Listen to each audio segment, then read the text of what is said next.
যদি কোনো ব্যক্তি আল্লাহ সুবহানাহু ওয়া তাআলার প্রতি তাওয়াক্কুল করে, ভরসা করে, এত বেশি তাওয়াক্কুল করে, এত বেশি ভরসা করে, যেই তাওয়াক্কুল, যেই ভরসার কারণে তিনি তার অসুস্থতায়, বিপদে আপদে শুধু আল্লাহর উপরেই তাওয়াক্কুল করেন, বাহ্যিক বৈধ এবং জায়েজ বিভিন্ন মাধ্যম বা উপকরণ দিয়ে তিনি মুক্তি লাভের চেষ্টা না করে ঈমানের সর্বোচ্চ শিখরে যিনি আসীন হতে পারেন, এই লেভেলের আল্লাহর উপর তাওয়াক্কুল বা ভরসা যদি কারোর থাকে, তাহলে সেক্ষেত্রে সেই শ্রেণীর মানুষদের বিনা হিসাবে জান্নাতের কথা হাদিসে বলা হয়েছে।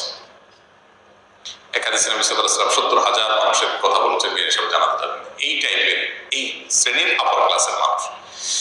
এর বাইরে আল্লাহ সুবহানাহু ওয়া তাআলা বিনিময় যে দিবেন ঈমানদার হিসেবে আমাদেরকে, আমাদের কাজের বিনিময়, আমলের বিনিময়, একটা আমল আছে, এটার বিনিময় আল্লাহ তাআলা হিসেব ছাড়া দিবেন, বিনা হিসাবে দিবেন, ব্ল্যাঙ্ক চেকের মতো।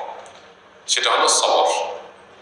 আল্লাহ তাআলা বলেছেন, ইন্নামা ইউওয়াফাস সাবিরুনা আজরাহুম বিগাইরি হিসাব, নিশ্চয়ই ধৈর্যশীলদের বিনিময় দেওয়া হবে হিসেব ছাড়া। এই জন্য ধৈর্যশীল হিসেবে যদি আমরা নিজেদেরকে এস্টাবলিশ করতে পারি, সবর করতে পারি, সবকিছু যদি মন মতো হয়ে যায়, তাহলে তার সবরের ব্যাপার নেই। আমাদের দেখা যায় অনেকেই নিজের মনের বিরুদ্ধে একটা জিনিস হলো, একটা চাইলাম হইলো না, একটা কথা বললাম হইলো না, তখনই মেজাজটা গরম হয়ে যায়। এটাই হলো সবরের সময়, টাইম, যে আমার মন মতো হয় নাই, আমার চাওয়া মতো হয় নাই, আমার খুশি মতো হয় নাই, এটাই হলো সবরের টাইম। ইটস টাইম ফর সবর। অতএব এই টাইমে কি করতে হবে? ধৈর্যের চেষ্টা করতে হবে। অনেক সময় অনেক মানুষ আছে দেখবেন, খুব ভালো মানুষ, কিন্তু যখনই তার মনের বিরুদ্ধে কিছু হয়, চাওয়ার বিরুদ্ধে কিছু হয়, তার কথার বিরুদ্ধে কিছু হয়, বলে গেছে একটা হইলো আরেকটা, চাইলো একটা হইলো আরেকটা, তখনই তার মাথা গরম হয়ে যায়। এর নাম বেসবর, এর নাম অধৈর্যশীল। তো যে ব্যক্তি নিজেকে নিয়ন্ত্রণ করতে পারে কঠিন সময়, মেজাজটা আগুন হওয়ার মতো ব্যাপার, হট হওয়ার মতো ব্যাপার, মাথা রক্ত ওঠার মতো ব্যাপার, কিন্তু ঠান্ডা মাথা সে সামাল দেয়, নিয়ন্ত্রণ হারা হয় না, এরকম সবর করতে পারলে, এমনকি কেউ পাপের কাজ করতে পারে কিন্তু করে না, এই যে সবর করলো, ভালো কাজ করতে কষ্ট হয় তারপরও সে করলো, এই যে সবর করলো, তিন প্রকার সবর। ভালো কাজ করতে গিয়ে সবর, মন্দ কাজ ছাড়তে গিয়ে সবর। ছাড়াটা কঠিন কাজ না, সবর করতে হয়। সবাই চায়, সবাই করে, কিন্তু একজন করে না, সে সবর করে। আর বিপদে, মনের বিরুদ্ধে কিছু হলে, কষ্টে সবর। এই সবরগুলো যারা করে, আল্লাহ তাআলা তাদের যে বিনিময়টা দিবেন কিয়ামতের ময়দানে, এটা হিসাব করে দিবেন না, বিনা হিসাব দিবেন। তাবিজ ব্যবহার করা কি জায়েজ আছে? তাবিজ ব্যবহার করা এটা সুন্নাহর খেলাফ, নবী সাল্লাল্লাহু আলাইহি ওয়াসাল্লামের সুন্নতের খেলাফ। নবী করিম সাল্লাল্লাহু আলাইহি ওয়াসাল্লাম কখনো কোনো তাবিজ নিজে ব্যবহার করেননি, কাউকে দেননি, এটি তার সুন্নাহ না।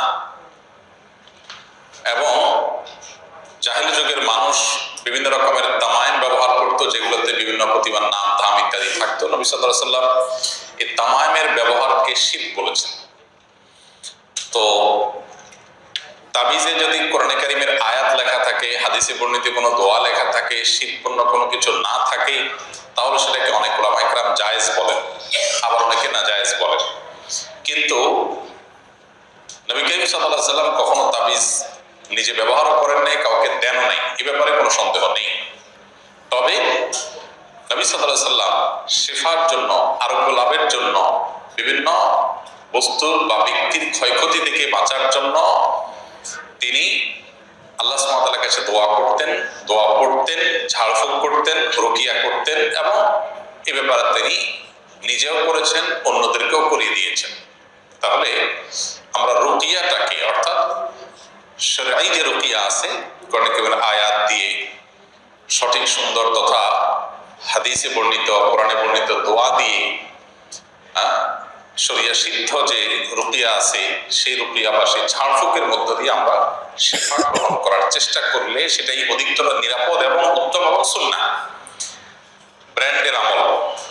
আর যদি তাবিজের ব্যবহার কেউ করেন, বিশেষ করে শিশুরা যারা নিজেরা পড়তে পারে না, বাবা মা তাদেরকে পড়ে ফু দিতে পারেন, তারপরও তাদেরকে কোরআনে কারীমের আয়াত লিখে তাবিজ ব্যবহার করাকে অনেক উলামা জায়েজ বলেন।